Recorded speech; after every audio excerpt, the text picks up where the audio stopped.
Hi, I'm Mike Cohen, and welcome back to part 2 of our podcast with Coach Jim DeSarno. But first, let's hear some highlights from the past with Joe Nolan. Well, welcome back to the New Jersey High School Sports Roundup. I am Joe Nolan, and again, we've been talking about the state championship games that have just concluded in these last couple of weeks. And boy, I tell you what, Westfield has been just absolutely unbelievable these last 3 years. 12-0, 3 consecutive state titles. And here's what it sounds like when you win 3 consecutive state championships at MetLife Stadium.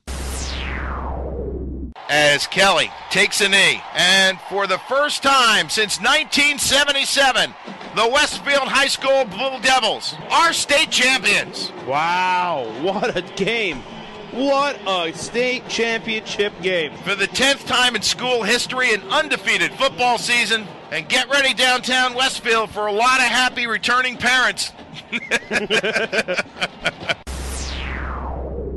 Ananizio, 3 wideouts to the bottom, receives the snap, runs to the near side, being chased out of the pocket, and Westfield will get him again. 8 sacks for the Westfield defense. And for the 11th time in school history, the Westfield High School Blue Devils are state champions. So a minute 39 to go, 2nd and 10. Bridgewater with the ball at the 41-yard line and handoff. Nope, he kept it. Verano kept it. Now he drops the fall ball. Westfield picks it up, and they're going to run it in. And Westfield is going to go undefeated one more time. Westfield runs in. The fumble by the quarterback, who is down, I believe, on the field. He is. And Westfield with a 20-7 lead, 1:27 to go. And barring some unbelievable miracle, the Westfield High School Blue Devils are going to put 3 undefeated seasons together and 3 consecutive state championships. Hi, everybody. Joe Nolan here, and what that was a segment of our New Jersey High School Sports Roundup, which we run every Thursday on New Jersey Internet Radio, www.njir.net, and all those clips courtesy of the same. And now let's go to Mike Cohen and his interview of Coach DeSarno, who is, by the way, the NJ.com Newark Star-Ledger Coach of the Year in football for 2017, an honor well-deserved. Mike? Hi, Coach, and welcome back to the show again. Thanks for having me. I know this is great news that you were given the NewJersey.com State Coach of the Year Award. Yeah, a great honor. I'm very humbled by it, but it's the product of our program, the success we've had, the season we had, and lucky to have a great coaching staff and awesome players. And very, very honored. Just a nice really gesture towards our program. And you had 2 players on the All-State First Team Defensive Player of the Year. Yeah, well, Jake Valabera made it as a defensive lineman, first team All-State. Very hard to do, especially in this state. So many great players, and you're seeing that right now with all the kids that are signing Division I scholarships. And then sophomore Will Kessler made it as a punter, which is really nice. And Will first-year varsity player, only 2nd year playing football. So really good, really excited for him. Played great in our state final game against Bridgewater. He had 2 punts, one inside the 5, one inside the 10, and then the last punt of the game, we were kind of backed up a little bit, and he had a great punt, bounced about 30 yards. So it's very exciting. It's not easy. There's tons and tons of good high school football players in this state, so to have 2 make first team is nice. It's a good gesture towards our program. And when I came in, I saw you have something up on the wall that documents the senior captains on your team, and they did a really good job this year for you. Oh yeah, five special kids: Adam McDaniel, Shea Elliott, Jake Valabera, Jacob Dayon, and Jack McCauley. Our players vote for captains, so these were the guys that got the highest amount of votes, and did a great job for us all year. All our seniors are captains.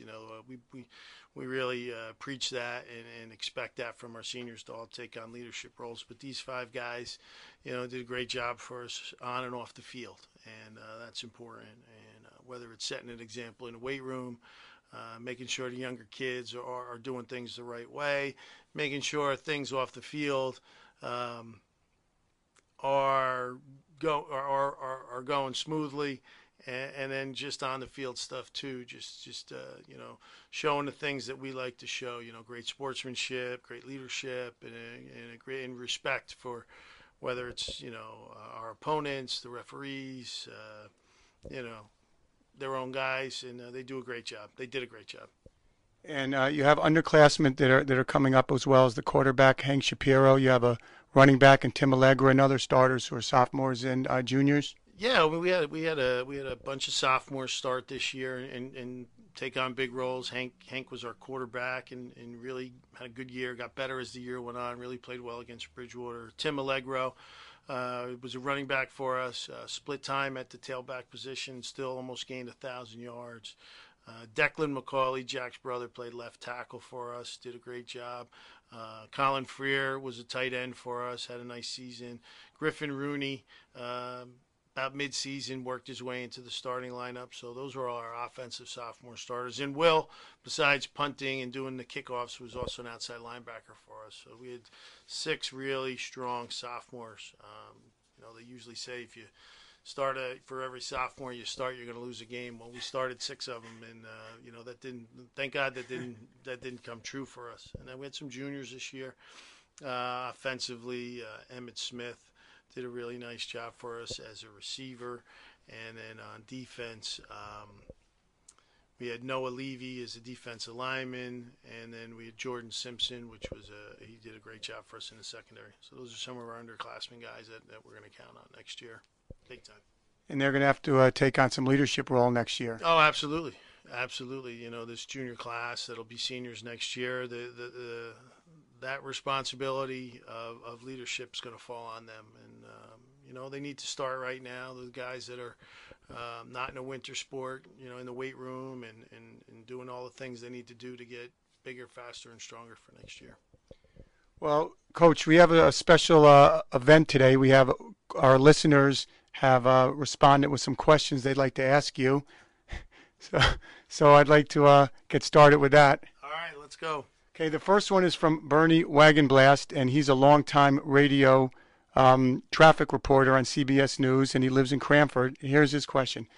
When I was in high school in the mid-'70s, there was a football rivalry between Westfield and Cranford when both were Group 4 schools. The Cougars and the Blue Devils still play each other in other sports, but no longer face each other in football. Do you feel anything is lost when neighboring towns discontinue a long-standing rivalry? Yeah. Rivalries are great. I grew up in North Jersey, and I went to Pompton Lakes High School, and we used to have a rivalry with Butler High School. That ended when I was in, I think I was in 5th or 6th grade. I never had the opportunity to play Butler in a Thanksgiving Day game, and it still bothers me to this day. So, sure, my first 2 years, 2006, 2007, we did play Cranford, and we split with them. We won the first one, they won the second. We're a bigger school. We're a Group 5 school now. They're a Group 3 school. So there is a size difference, but yeah, rivalries are great, and I wish we probably could have some more of those local rivalries. But just the way our league is structured, and there's a lot of big schools in our league, and so we just haven't had the opportunity to play them. But very good program. Okay, let's move on. Thank you, Bernie, for the question. Let's move on to the next question. A listener, Adam, asks, in a town that excels in so many sports, how do you attract kids to play football? Good. We have a great feeder program, Westfield PAL. The PAL does a great job promoting the sport. They start with flag football and work their way up. We have a little bit of an in-town league where the kids that maybe aren't sure about football yet but still get that opportunity to play. And then the travel portion from 5th grade on is very strong, well coached, a lot of enthusiasm.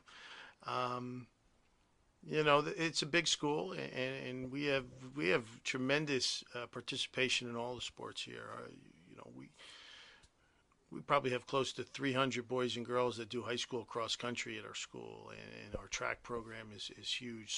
Swimming program is huge. All of our sports we're definitely not hurting for numbers. That's for sure in all the sports. So, in terms of football, I mean, there's just obviously the success helps and keeps but there's a lot of success at the lower levels in our feeder program, and I think that excitement is what's helping to keep our numbers as good as they are.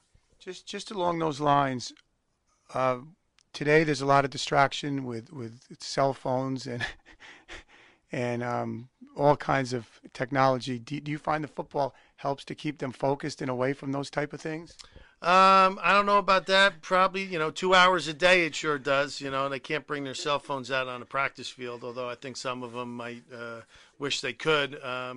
They run back to their lockers to see how many people have texted them or Facebooked them or Snapchatted them. But no, I mean, obviously any type of activity is a great outlet and an opportunity to get away from all that stuff for 2 hours. And we try to use that too to use the practice time during the season away from, the distractions of life. Let's just, kind of put that to the side for a couple hours. Let's run around. Let's, work as a team, and then we'll get back to all the craziness when it's over.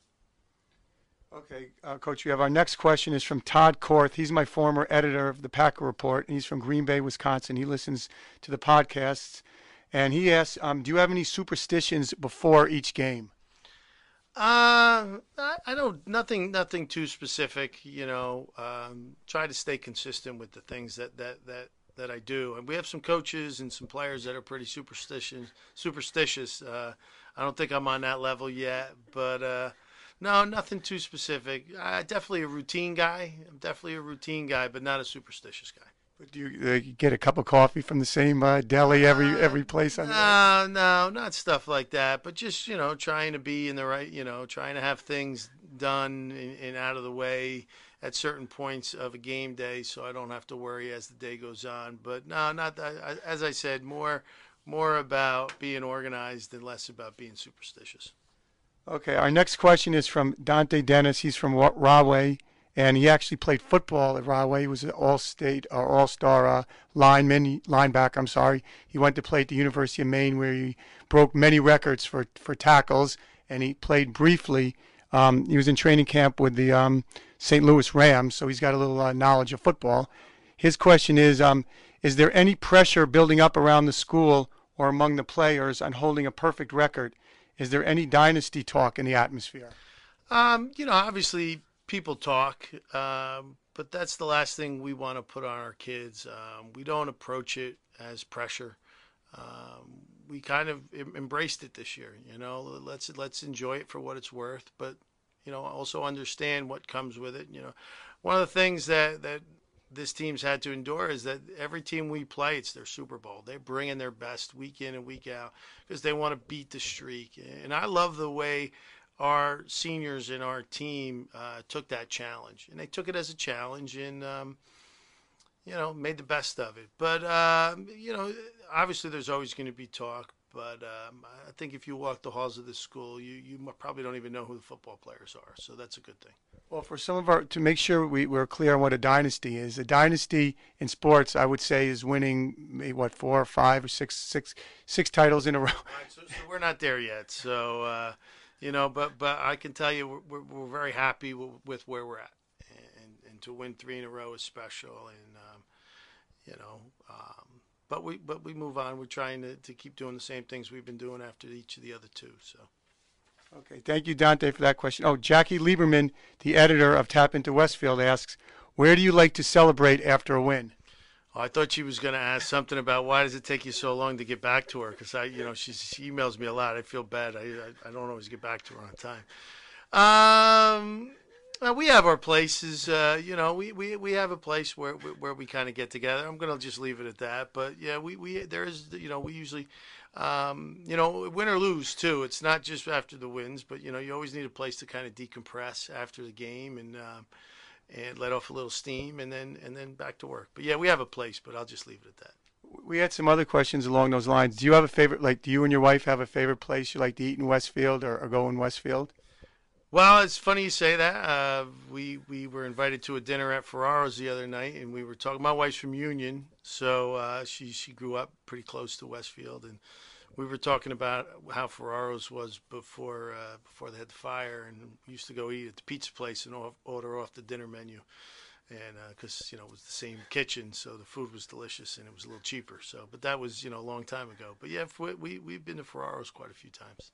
That's a popular place among the guests on our podcast. Joe Nolan loves Ferraro's as well. Oh, all right. So maybe I'll bump into Joe there one time. And, okay, here's another question. Dave Scherzer from Westfield writes, "Who is your favorite football player growing up?" Wow. Favorite football player growing up? I had a lot. Early on, after O.J. Simpson was someone that I liked. I was USC. I used to like USC growing up, so he was one. Charles White was one of the first, late 70s, that USC team, Ronnie Lott. Those were some really great teams. So those guys were guys that I really liked growing up. I'm a Giant fan, so all the great Giant players. They struggled when I was little. That's why all my friends are Cowboys and Steeler fans. And but a lot of Giant guys I really enjoyed watching play when I was growing up. But O.J. Simpson was the first football player that I really enjoyed watching as a pro, knowing he went to USC. And then really Charles White was won a Heisman Trophy, I think, in '79, and he was a really special player. Yeah, that's my year as well. I was a USC fan growing up, so I know those guys well as also. Yeah, great teams. They would play USC in the Rose Bowl on New Year's Day, and so. Okay, the next question is from a friend of mine, Dan. He actually played football as well at the University of Minnesota. He was a fullback, so this is an inside football question. We all know that your defense gives up minimal points per game, no matter who the opponent is. The different styles of offenses they run, etc. How do you keep your defensive players and staff focused and motivated for the next game, on the present, on the now, and on the current and on the next season? Well, first to start off, we've got a tremendous defensive coaching staff. Kenny Miller's our defensive coordinator. Matt Anzel's our D-line coach. Joe Avina and Don Dayon are our linebacker coaches. Ron Thornburg's our secondary coach. And so they do a great job of game planning each week to start. But I think what we do a really good job of is preparing week in and week out. I think when you watch our team play defense, the one thing that stands out is how well they run. They run to the ball. We run a lot in practice. We emphasize it.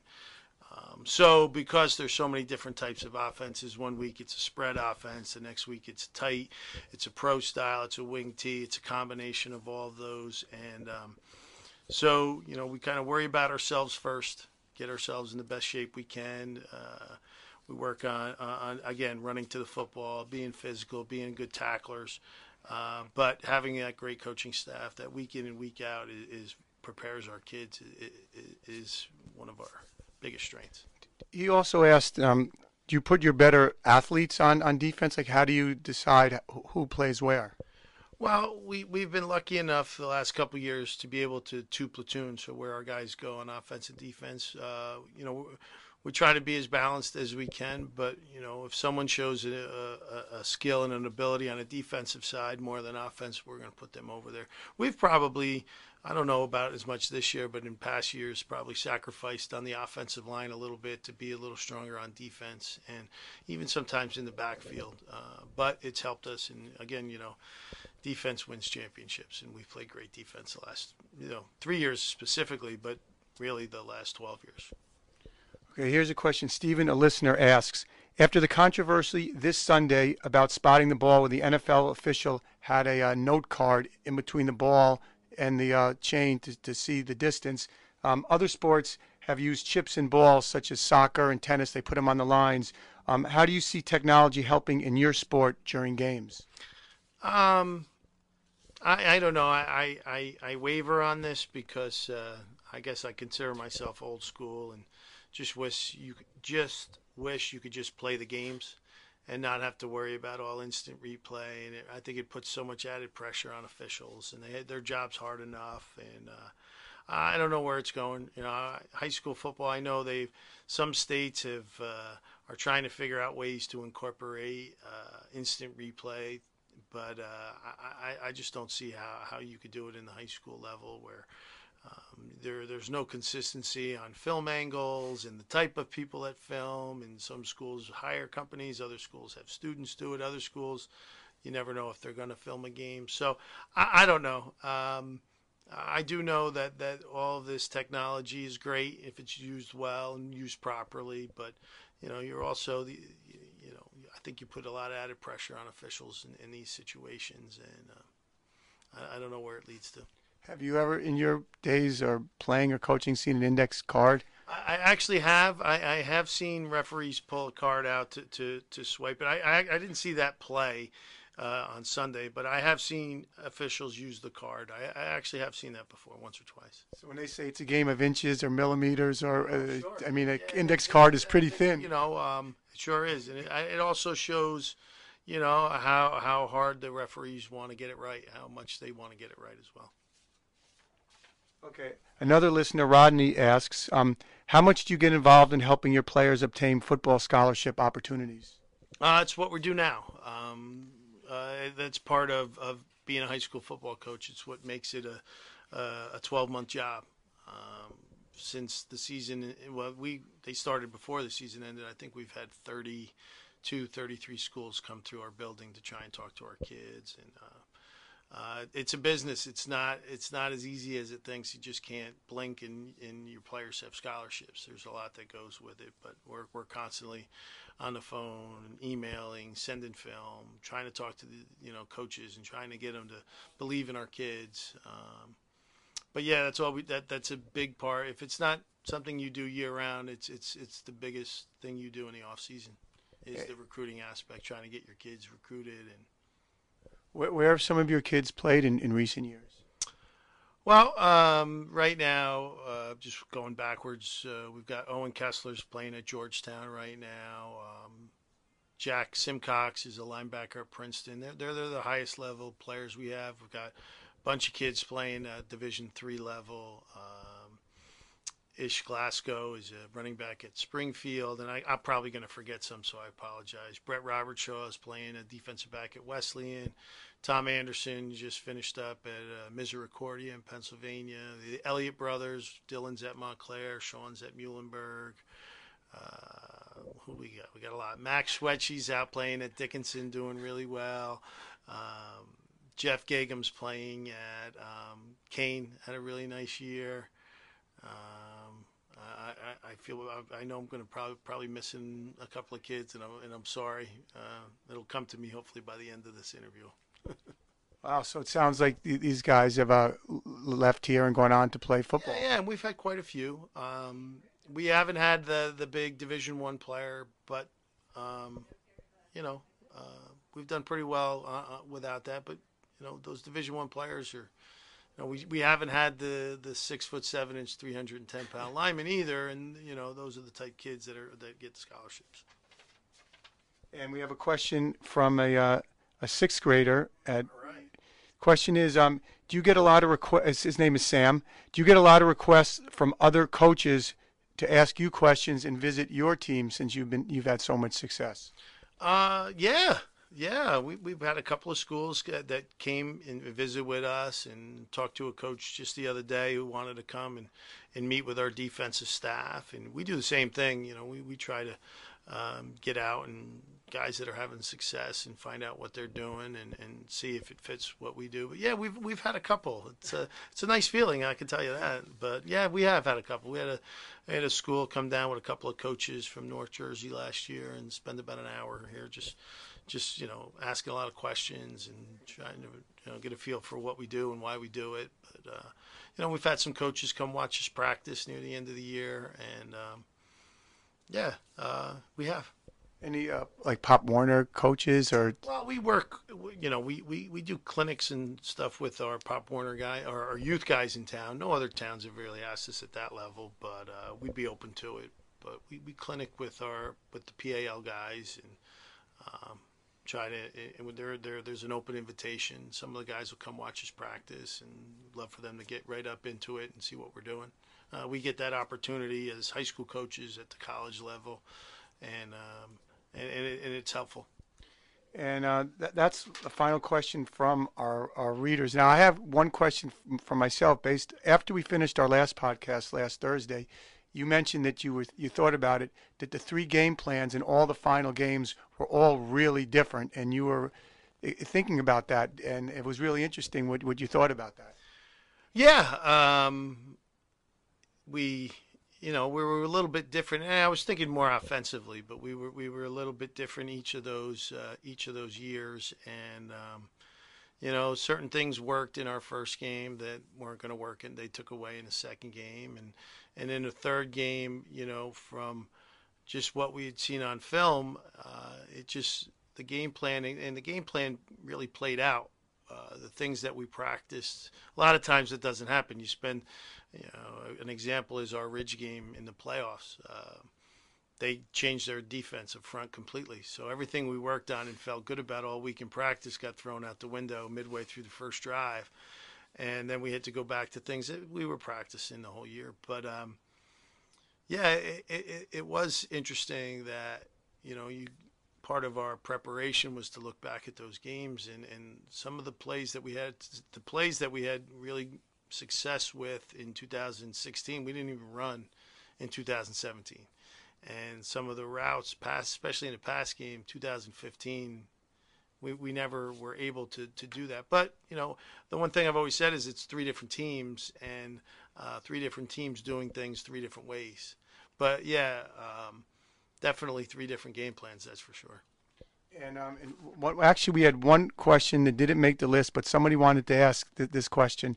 Tom Coughlin was always known for having people on time, 5 minutes early. Do you have any? What is your stance on time? How do you manage that, the players, in terms of them always coming on time to meetings and practices? Well, first of all, if you're late, we're starting without you, and someone's going to take your spot. I don't think. I think the most important thing for me, for the guys, is to be on time for meals. The parents put a lot of time and effort into, our meals. So my message to them is to, don't be on time, be early for those team meals, because your parents are getting up a little bit earlier and putting in all this time, leaving job early or running from, something that they were doing. So practice-wise, we blow the whistle, and if you're not there, somebody else takes your spot. So we try and keep things pretty simple. We have 2 rules in our program. Be on time and be prepared, and it kind of everything encompasses those 2 things. And luckily, it's not something that we have to go back and every now and then we'll have a couple of kids that we've got to remind, and but they also realize that we're going to start without you, and someone's going to take your spot if you're not there. So yeah, as of now, I'm going to knock on wood that it's not been a problem. So that's for sure. We practice after school. Sometimes kids have to stay for extra help or have some things going on, and that's okay. And then those kids will fit right back in when they get there. But if you're going to be late, you never know. Somebody might take your spot. So, and those seem like really good life lessons too, in terms of when the kids get older, to be responsible for jobs, respect their parents. It's all a part of what you're trying to teach them. Sure. The last thing I want to make football for them is something that is so structured that you can't enjoy the experience. So even the way we practice, the first part of our practice is not as organized as the middle and the end of practice. It's a warm-up. It's what we call pre-practice, where we're working on our special teams, long snappers, kickers, punters. The quarterbacks are warming up. The receivers are just working on catching the ball. Linemen are doing some little things. So if you missed a rep, it's not the end of the world. And then we can. It's also a portion of practice. They're high school kids. They've spent their whole day in class and bouncing from classroom to classroom, and a lot going on. So to just shut it down and say, all right, you got to focus on football for the next 2 hours is kind of hard. So, we get to a point early on in practice where they've had the chance to talk a little bit, get the day out of their system, and then we can focus them and get them focused on what we want to do for the day, the theme, or just where we're going with this particular practice, and then we can go on from there. Okay, Coach. I think that will do our questions from me and from the mailbag from Yeah, it the wasn't too listeners. bad. I was a little nervous. You never know what questions are coming from, but I think we survived it. Oh, good. Thank you very much, and hopefully we'll do this again next year after another good season. All right. Hey, I'm in. Thanks, and happy holidays. I'm Mike Cohen. Thanks a lot for listening, and we'll see you next time, folks.